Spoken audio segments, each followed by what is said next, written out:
grave, querido Ricardo, para ir a tu investigación especial aquí en Sin Censura, una investigación que también a mí me estremeció, ¿eh? Así como me estremecen los comentarios ridículos de los Ferris, me estremece el conocer esta verdad, esta situación muy cuestionable de un instituto muy cuestionable que fue creado precisamente en tiempos de Vicente Fox, pero que nunca cuestionó a personajes como Vicente Fox o como Felipe Calderón.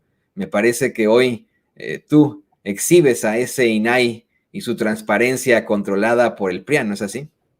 Así es, querido Toño, público memorioso, y es una investigación periodística, un reportaje que nos ha llevado tiempo, que incluso la debemos haber presentado el día de ayer, pero justamente por las entrevistas que realizamos, la demora que hubo en reunir ciertos elementos, sobre todo la gente que pues se siente muy nerviosa en el momento de dar su testimonio y recula y después se anima, pues nos hizo presentar esta investigación hasta el día de hoy. Pero fíjese usted, público memorioso, supongamos que usted quiere enterarse cuánto dinero gastó Sandra Cuevas en forrar la alcaldía Cuauhtémoc con su imagen, pero por alguna razón usted es suspicaz y no confía en la unidad de transparencia de esa demarcación porque intuye que esa unidad, al estar subordinada a Sandra Cuevas, se ha impuesto, desde luego, proteger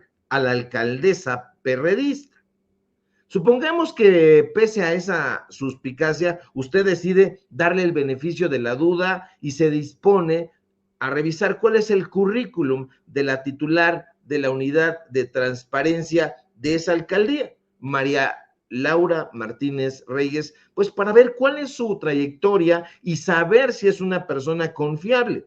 Pero al hacer la búsqueda en la propia unidad de transparencia, se topa con un aviso en la plataforma que le dice que no encuentra nada sobre dicha funcionaria y entonces vuelve a sospechar usted que algo están ocultando en esa alcaldía.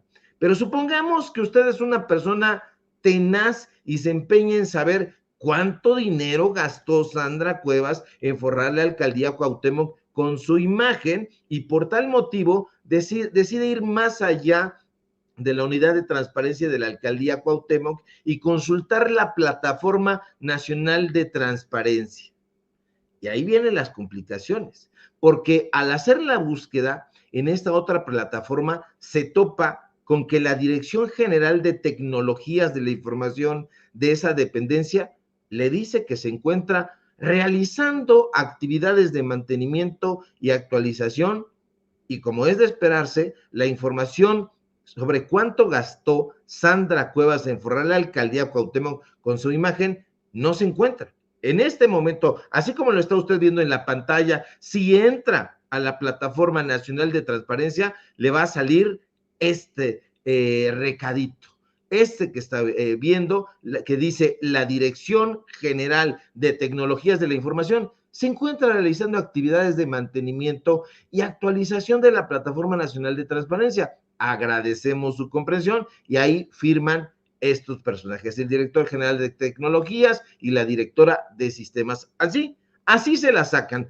En fin, supongamos que llegado a ese punto, usted se pregunta, ¿por qué caramba es tan difícil que una persona, ya no digamos un periodista, sino cualquier persona, pueda acceder a la información pública? Quizá usted ha leído y sabe que el acceso a la información pública es el derecho de toda persona a solicitar gratuitamente la información generada, administrada o en posesión de las autoridades públicas, quienes tienen la obligación de entregarla sin que la persona necesite acreditar interés alguno ni justificar su uso. Pero resulta que en los hechos la información simple y llanamente casi nunca está disponible. Y usted, justo por las brumas que rodean el acceso a la información, se plantea otra serie de preguntas. ¿Será que la información no está disponible o alguien está interesado en no darla a conocer? Y de ser el caso, se pregunta, ¿por qué intentarían esconder la información? ¿Será que el acceso a la información pública está en manos de grupos o personas que tienen otros intereses distintos a la transparencia y a la rendición de cuentas? Y entonces es cuando usted decide averiguar qué es exactamente el Instituto Nacional de Transparencia, Acceso a la Información y Protección de Datos Personales. Y sin ir más lejos, busca en su página de internet y se entera de que al menos en teoría esa dependencia dice ser el organismo constitucional autónomo garante del cumplimiento de los derechos fundamentales, el de acceso a la información pública y el de protección de datos personales, así como lo está usted viendo ahora mismo en su pantalla. Así se la sacan en lo general, pero la definición, lejos de darnos claridad, nos ofrece más dudas.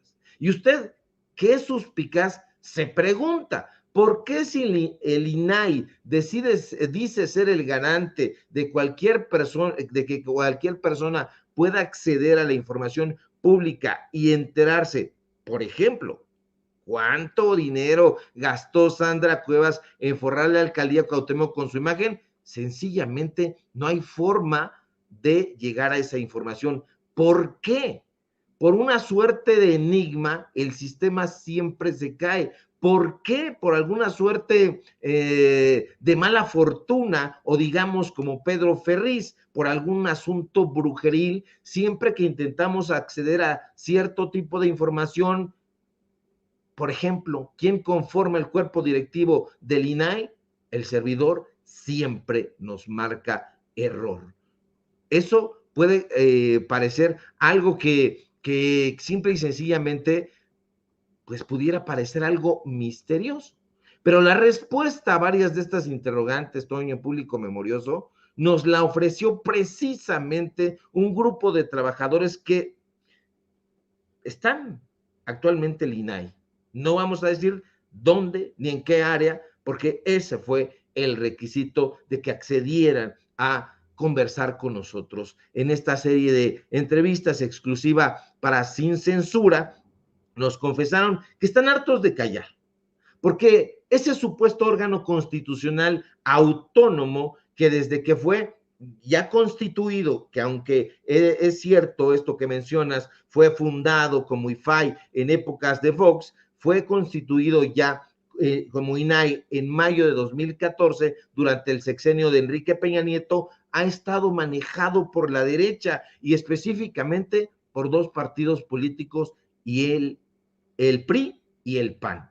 Pero fíjese, aquí como no nos gustan las inferencias sino los datos duros, de acuerdo con esta versión, Jimena Puente de la Mora, quien fuera la primera comisionada presidenta del Instituto Nacional de Transparencia durante el periodo 2014-2017, además de ser columnista de dos periódicos conservadores, El Universal y El Financiero, siempre ha servido a los intereses del PRI. Y al revisar su currículum, en efecto, nos damos cuenta de que Jimena Puente de la Mora, al salir del INAI, se fue a ocupar, como le está usted viendo en este preciso momento en su pantalla, del 1 de septiembre del 2018 al 31 de agosto de 2021, es decir, en el sexenio del PRI de Enrique Peña Nieto, una curul como diputada. ¿Y de qué partido cree usted? No se lo tengo que platicar, lo está viendo del PRI, ahí está, lo ve. Pero ¿quién cree usted que fue el antecesor de Jimena Puente de la Mora cuando justo fue la transición del IFAI al INAI? Un personaje panista egresado de la Escuela Libre de Derecho, Gerardo Laveaga, quien entre 2013 y 2014 fue comisionado presidente de ese organismo que siempre se ha presumido autónomo. ¿Y sabe usted quién propuso a Gerardo de Laveaga? Lo está viendo en su pantalla ahora mismo. Nada más ni nada menos que otro egresado de la Escuela Libre de Derecho, el entonces presidente Felipe Calderón. Ahí está usted viendo el tuit en su momento de gobernación. Propone el presidente Felipe Calderón a Gerardo Laveaga como comisionado del IFAI.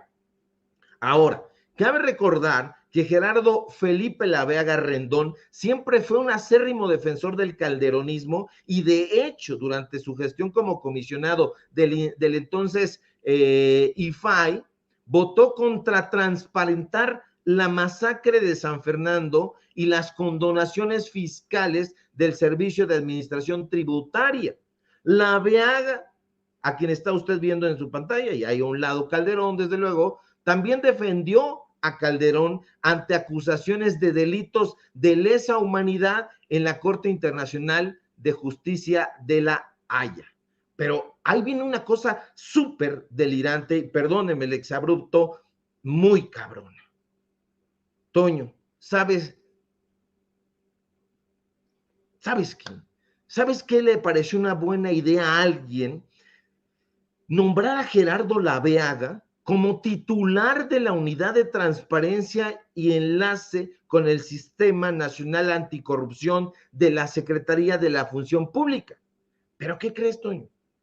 No fue en el sexenio de Calderón, ni en el sexenio de Peña Nieto, no, en este sexenio, en el sexenio de López Obrador, en la administración de la Cuarta Transformación, Gerardo Laveaga, el calderonista, es el titular de la Unidad de Transparencia y Enlace con el Sistema Nacional Anticorrupción. Lo está usted viendo en este momento. Y Laveaga, de acuerdo con fuentes que accedieron a conversar con nosotros, fue colocado en ese puesto por el titular de la dependencia, Roberto Salcedo Aquino. Y ahí está Gerardo Laveaga, el calderonista recalcitrante, el sujeto que siempre se ha presumido como el tutor del grupo de escritores autodenominado La Generación del Crack, encabezados por Jorge Volpi. Ahora tiene en sus manos la decisión de transparentar o no investigaciones contra la corrupción. Pero Laveaga, público memorioso, no es el único personaje de la oposición que está trabajando como una suerte de polizonte en el barco de la Cuarta Transformación. No. La actual comisionada presidenta del Instituto Nacional de Transparencia, Acceso a la Información y Protección de Datos Personales, Blanca Lilia Ibarra, proviene de las filas del expresidente Ernesto Zedillo Ponce de León. Sí, la titular del INAI en este momento y que en los últimos meses ha dicho y subrayado una y otra vez que el perfil técnico y especializado del INAI no es político, nunca lo ha sido, dice ella.